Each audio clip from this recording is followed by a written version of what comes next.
Y a las 9:34 de la mañana vamos hasta la ciudad de Boston, donde se encuentra el doctor José Ignacio Hernández, asesor senior de CSIS y profesor de Derecho Constitucional y Administrativo, y llevó adelante la consultoría jurídica durante el gobierno interino. José Ignacio, muy buenos días. Muchísimas gracias por acompañarnos en esta mañana. César, un gusto como siempre estar contigo. Muy buenos días. Has dicho, José Ignacio, todavía podría darse un acuerdo político que salve, entre comillas, a Citgo del embargo. ¿Podrías explicar qué quieres decir con esta frase?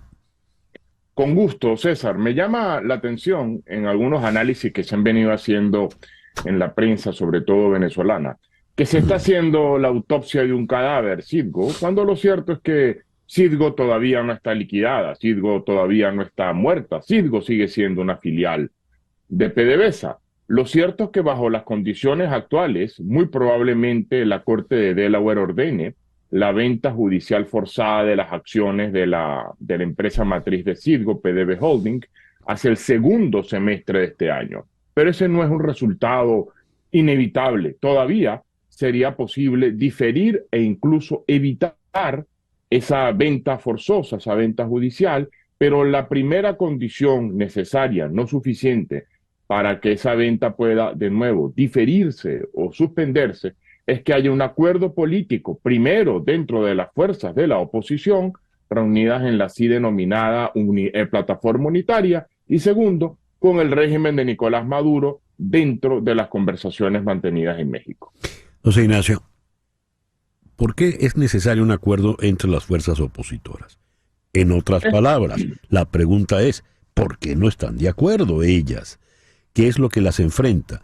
¿Por qué hay críticas al gobierno interino que presidió Juan Guaidó en el manejo del caso Citgo? Bueno, fíjate, dividiendo tu interesante pregunta en tres partes, ¿no? Yo siempre lo explico en el sentido con una metáfora. Para salvar a Citgo hacen falta dos llaves.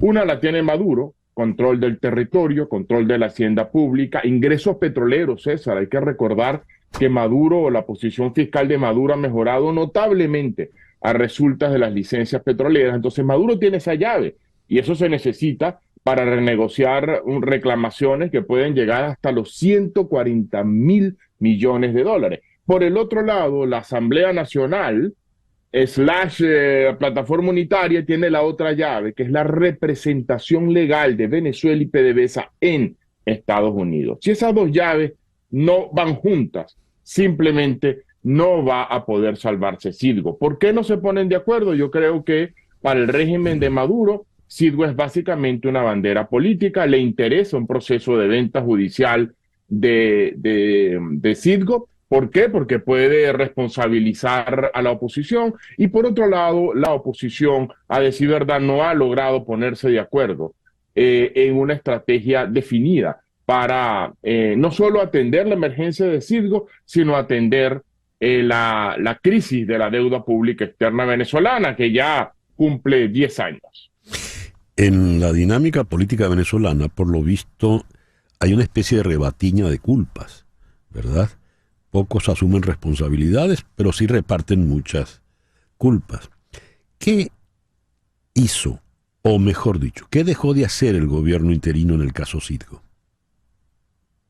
Habría que dividir, César, lo que entendemos por gobierno interino en dos etapas, ¿no? Por así decirlo. La etapa de Juan Guaidó como presidente encargado, 2019-2022, y la etapa de la Asamblea Nacional y este gobierno parlamentario que se creó en el 2023 y que ya tiene, dicho sea de paso, más de un año. Y por cierto, esto lo explico yo en uno de mis libros sobre la defensa judicial de Venezuela frente a las reclamaciones de la deuda, ¿no? Digamos que entre 2019 y 2020, cuando a mí me correspondió la responsabilidad de atender la oficina de la Procuraduría Especial, se plantearon tres objetivos y los tres objetivos se lograron. El primero era diferir los riesgos más inminentes sobre Citgo y en general los activos externos, y eso se logró.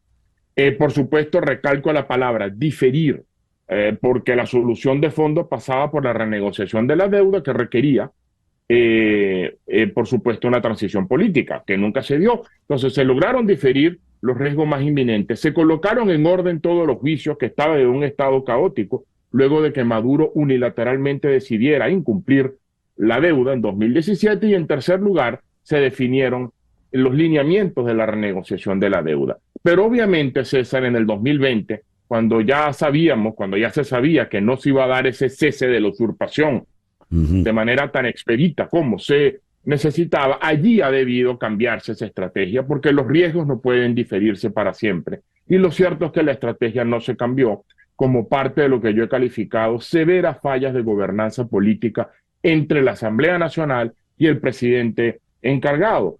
Disputas en torno a la autorización de gastos para atender litigios, disputas en torno a ciertos casos polémicos como los bonos PDVSA 2020, y eso hizo que la calidad de la defensa judicial, a pesar de todo el esfuerzo que hizo el profesor Sánchez Falcón, que era en aquel momento procurador, fuese decayendo. Y como lo escribí yo, digamos, la gota que derramó el vaso fue la decisión inconstitucional de la Asamblea Nacional de suprimir el cargo de presidente encargado, suprimir la oficina del procurador especial y suprimir el cargo de embajador. Entonces, Venezuela, según una representación legal clara, según una coordinación de litigio y según una coordinación de relaciones internacionales, mal puede enfrentarse a esta crisis de la deuda, que, insisto, César, a nivel comparado, la situación de Venezuela es única. Y eso que estamos transcurriendo en una de las crisis globales, digamos, de deuda pública en el llamado Global Sur. Al comienzo de esta breve conversación, ya para cerrar, dijiste, se está haciendo la autopsia de un cadáver que no ha muerto, con relación a Citgo. Pero, por ser suaves, pareciera que está agonizante, ¿verdad? ¿Qué le espera a ese cadáver agonizante? Si revisamos las noticias, César, y yo tengo por ahí un cuadro, desde el 2015 se viene anunciando la muerte de Citgo, ¿no? Quizás Gabriel García Márquez hubiese reescrito su novela Crónica de una muerte anunciada. De nuevo, si no hay un cambio dramático de 180 grados en la estrategia de la defensa judicial de Venezuela frente a las reclamaciones de la deuda pública alegada de Chávez y Maduro, si no se da ese cambio, el escenario más probable es que Citgo va a ser rematado judicialmente hacia el segundo semestre de este año. José Ignacio, muchísimas gracias por estos minutos en la mañana de hoy. A ti, César, por la invitación. Muchísimas gracias. El doctor José Ignacio Hernández, quien fuera procurador del gobierno interino desde la ciudad de Boston. 9:42 de la mañana, una pequeña pausa y ya regresamos en conexión por Éxito 107.1 FM en Miami. En un momento regresamos con César Miguel Rondón en Conexión Radio por Éxitos 107.1 FM.